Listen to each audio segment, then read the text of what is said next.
कोई specific allegation मेरे द्वारा मारने का नहीं है लॉर्डशिप। ऑमनिबस एलिगेशन सब पे है, 4 लोगों की जमानत हो चुकी है लॉर्डशिप, और इसके अलावा और कुछ नहीं। Applicant is aged about 60 years lordship. Madam आपने तो केवल उसी में बता दिया, बाकी तो बताया नहीं इसका और क्या है। लॉर्डशिप इनके मेमोरेंडम में आया कि लड़ाई झगड़ा बनने पर मेरे परिवार ने भी इकट्ठा होकर लाठी कुल्हाड़ी से उन लोगों के घर में घुसकर।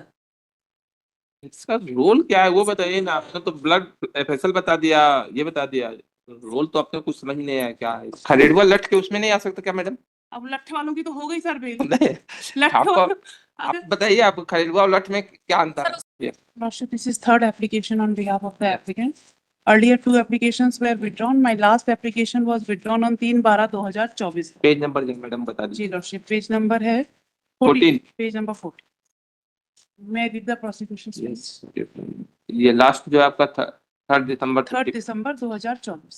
इसके पहले विड्रॉ हुई है, वो तो बहुत पहले हो गई थी सर, मई में हुई थी, 10 मई 2024। वो चार्जशीट भी पेश नहीं हुई थी उस समय। डिफॉल्ट हाँ बताइए। डिफॉल्ट किया है जी लॉर्डशिप। क्या नाम है? मुन्ना लाल का नाम है मुन्ना लाल एलियास मुन्ना। अच्छा। Lordship, this is my third application and the offence is under section 302 of IPC lordship. जो प्रोसिक्यूशन की स्टोरी है, प्रोसिक्यूशन की स्टोरी ये है lordship, that is in page number 9। प्रकरण के अवलोकन से प्रकट है कि सूचनाकर्ता भगवान दास ने दिनांक 10/11/23 को 11:30 बजे की आप बता दीजिए मैडम, पूरा नहीं पढ़ी तो स्टोरी बता दीजिए। ये लॉर्डशिप रात के 11:30 बजे करीब जो कंप्लेनेंट पार्टी है उनका एक बच्चा जो छोटी उम्र का था, उसने जाके हमारे घर के सामने पटाखा फोड़ा। उस पटाखा फोड़ने से हमारे जो एजेड जो नारायण सिंह है, जिनकी जमानत हो चुकी है, वो बाहर निकल के आते हैं और वहां पे इन लोगों का एक डिस्प्यूट होता है। तो बच्चा जाके घर में बताता है, तो ये लोग सब हमारे घर के पास आ जाते हैं और वहां दोनों पक्षों के बीच में एक लड़ाई होती है, दोनों पक्षों की फ्री फाइट होती है। और उस फ्री फाइट के दौरान सविता बाई जो है, वो सविता बाई एक्सपायर हो जाती है। उसको चोट लगती है 10 तारीख को और 11 तारीख को वो एक्सपायर हो जाती है लॉर्डशिप। इसमें जो अदर कोएक्यूज्ड पर्संस हैं उनकी बेल हो चुकी है। That is from annexure A4 starts from page number 20। इन लोगों की सबकी बेल हो चुकी है। अब एक बार लॉर्डशिप इसमें जरा 161 स्टेटमेंट देख लें, जो रिकॉर्ड हुआ है 161 स्टेटमेंट। यस जी 161 के बयान है, सबके हैं, मैं पढ़ देती हूँ। आप तो उसका जिस्ट बता दीजिए पूरा। मैं जिस्ट ही बताऊंगा। हाँ। जो एलिगेशन है, मैं सिर्फ 3 लाइन पढ़ूंगी सर उसमें। एलिगेशंस जो आए हैं वो है, पटाखा फोड़ दिया था, इसी बात पर धनराज के पिता नारायण यादव ने हरिओम यादव को गंदी गंदी गालियां देने लगा। मैंने उनको समझाया तो लीला यादव, शिब्बू यादव, धनराज, गोकुल, नारायण, मुन्ना एवं हल्के फरसा और लठ लेकर आए और एक राय होकर घुसकर मारपीट करने लगे। यही सेम सेंटेंस पूरे सारे जो जितने स्टेटमेंट हुए हैं, सबके स्टेटमेंट में ये ऑमनिबस एलिगेशन है। एक बार और पढ़िए उसको जो पढ़ा आपने, एक बार और पढ़िए जी। पटाखा फोड़ दिया था, इसी बात पर धनराज के पिता नारायण यादव ने हरिओम को गंदी गंदी गालियां देने लगा। जब मैंने उनको समझाया तो लीला यादव, शिब्बू यादव, धनराज, गोकुल, नारायण, मुन्ना एवं हल्के ने फरसा लठ लेकर एक राय होकर मेरे घर घुस आए। मुझे व मेरे परिवार के प्रियंका, नन्नू, मोनू, डालचंद, जितेश, सोइंसो को जान से मारने की नियत से सभी लोग हमें मारने लगे। लड़ाई झगड़ा बढ़ता देखकर किसी ने पुलिस को सूचना दे दी। पुलिस हम घायलों को इलाज के लिए ले गई। और इस तरह सबके जो स्टेटमेंट हुए, इसमें सिर्फ एक का स्टेटमेंट है भुरिया बाई के स्टेटमेंट में थोड़ा सा एक एडिशन आया है, वो भी हमारे पार्ट में नहीं आया है। लीला को एक्यूज है, लीला के पार्ट में एक एडिशन आया है, वो लास्ट लाइन में है, थर्ड लास्ट लाइन में है।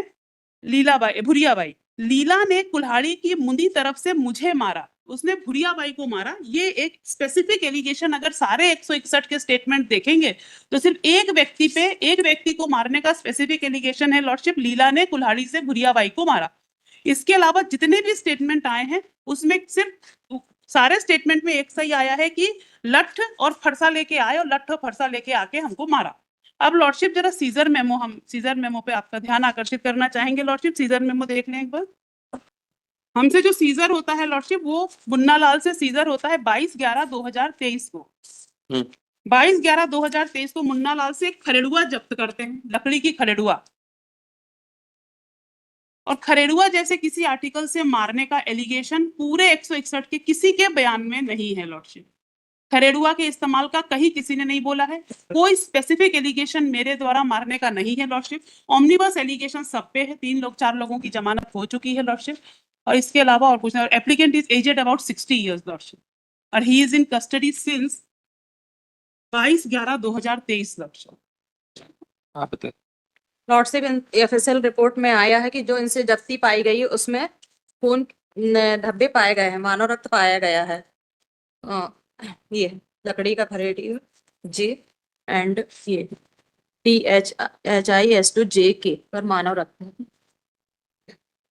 और इनकी थ्योरी रिपोर्ट में भी आया कि hard and blunt object and dangerous of life. इसमें जितने मानव रक्त तो सबके आर्टिकल में पाए गए, इनके हिसाब से जितने आर्टिकल सीज हुए हैं सब में मानव रक्त है, सबकी जमानत हो गई है, और कोई एलिगेशन नहीं है लॉर्डशिप। 60 ईयर्स ओल्ड मैन, और अभी तो अब ट्रायल जब चलेगा, if he is punished then he will get, he is found accused, then he will get his punishment, he will be convicted definitely, but at this stage उसकी तो पूरी parity है लॉर्डशिप, कोई स्पेसिफिक एलिगेशन नहीं है। अब तो custody भी हो गई है 1.5 साल। मैडम आपने तो केवल उसी में बता दिया, बाकी तो बताया नहीं इसका और क्या है। लॉर्डशिप इनके मेमोरेंडम में आया कि लड़ाई झगड़ा बढ़ने पर मेरे परिवार ने भी इकट्ठा होकर लाठी कुल्हाड़ी से उन लोगों के घर में घुसकर। इसका रोल क्या है वो बताइए ना। आपने तो ब्लड एफएसएल बता दिया, ये बता दिया, रोल तो आपने कुछ समझ नहीं आया क्या है इसका रोल, क्या है उसका। रोल एक सा है कि सभी एक राय होकर उनके बोलेंगे घर तब तो, आपने तो बोला ही नहीं। घर घुसे, इससे मारपीट मारा करी, आपने जिससे खड़े एक व्यक्ति की मृत्यु हो गई। क्या नाम है इसका? इनका नाम मुन्ना लाल, डेथ हुई है सविता भाई। इनका नाम है तो आपने कहा कि नाम नहीं है। आपके आर्गुमेंट की शुरुआत नहीं, यही से नहीं नाम नहीं है, नहीं कहा सर। Named हम ये FIR कह रहे हैं नेम सबके नेम्ड FIR है, जितने आप एक बार FIR देख लें, FIR हमने में देख लिया, देखने जी के बाद सबके, नहीं मैंने नाम नहीं है कहा ही नहीं सर, सबके नाम है सर, एक जैसे एलिगेशन है, ऑमनिबस एलिगेशन है सबके खिलाफ, मैंने ये बोला है सर। और जो मारने ये लोग कहते हैं एक राय होकर आकर, इन लोग सिर्फ कहते हैं कि लठ और फरसा लेके आए हैं, सबके ऊपर एक ही चीज का एलिगेशन है। हमारा ये निवेदन है लॉर्डशिप की, कस्टडी भी हो गई है। तो खरेड़ुआ लट के उसमें नहीं आ सकता क्या मैडम? अब लठ वालों की तो हो गई सर बेल। नहीं, लठ आपको वालों- आप बताइए, आप खरेड़ुआ और लट में क्या अंतर सर है? उसमें भी 3 गठाने पाई गई हैं। अगर लकड़ी की गठान किसी पे पड़ी मेरा तो अगर और लठ- हैंड लट का इंजरी से डेथ हुई है उसकी। तो आपसे पूछ रहे हैं, खरेड़ुआ किस चीज का होता है? लोहे का होता है क्या? लकड़ी का ही तो होता है। लकड़ी का, ये वो जो बैलगाड़ी में लगा रहता है उसको हाँ, वही- खरेड़ुआ बोल देते हैं और लठ बोलते क्या हैं। है, अपने को सामने से जो आर्गुमेंट होता है ना, उस आर्गुमेंट को अपने को सावधानी से सुनना। अपने को नहीं, किसी का भी आर्गुमेंट, किसी का भी, उनका आर्गुमेंट में वो पॉइंट वही था कि खरेड़ुआ में है और वो नहीं पाया गया, आपने उसको स्किप कर दिया। खरेड़ुआ में है सर, उसमें क्या 3 गठाने हैं। आपको बताना चाहिए ना खरेड़ुआ और जो लठ में और ये सारी चीजें कि साहब उसमें खरेड़ुआ क्या होता है। जब हम किसी चीज को एकाग्र होकर नहीं सुनते हैं ना, तो आधी चीज इधर जाती है, आधी चीज इधर जाती है, बाकी ऊपर चली जाती है। हमको उसमें क्या होता है, कोर्ट का भी टाइम बचता है। जो आर्गुमेंट हो रहा है उस आर्गुमेंट को यदि हम वो करें तो अपना कोर्ट का भी टाइम नहीं होगा, अपना भी टाइम नहीं होगा। आपने सुना नहीं, उनका आर्गुमेंट यही था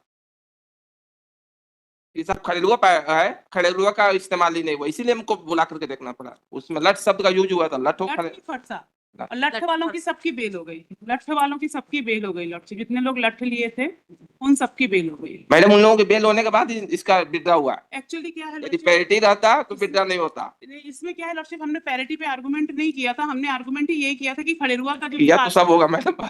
अब निवेदन ये है lordship, he is a 60 year old man lordship, और कस्टडी में है 1.5 साल सर। आप तो वास्तव डायरी में देख सकते हैं लॉर्डशिप की, अगर जो कंडीशन है केस की, और जो पोस्टमार्टम रिपोर्ट भी अगर लॉर्डशिप आप देखेंगे एक बार, तो पोस्टमार्टम रिपोर्ट में देखिए लॉर्डशिप, उसको 2 चोटें बता रहे हैं, एक लेसरेटेड वुंड बैक साइड में है और एक contusion left lateral lower side of thorax में है, और जो रीजन ऑफ डेथ है वो स्प्लीन है, स्प्लीन के रप्चर से उसकी डेथ एक्चुअली बताते हैं जो पोस्टमार्टम रिपोर्ट में, रप्चर से। और हेड इंजरी कहते हैं, हेड इंजरी तो ना MLC में आई है हेड इंजरी, ना पोस्टमार्टम में इंजरी दिखी है।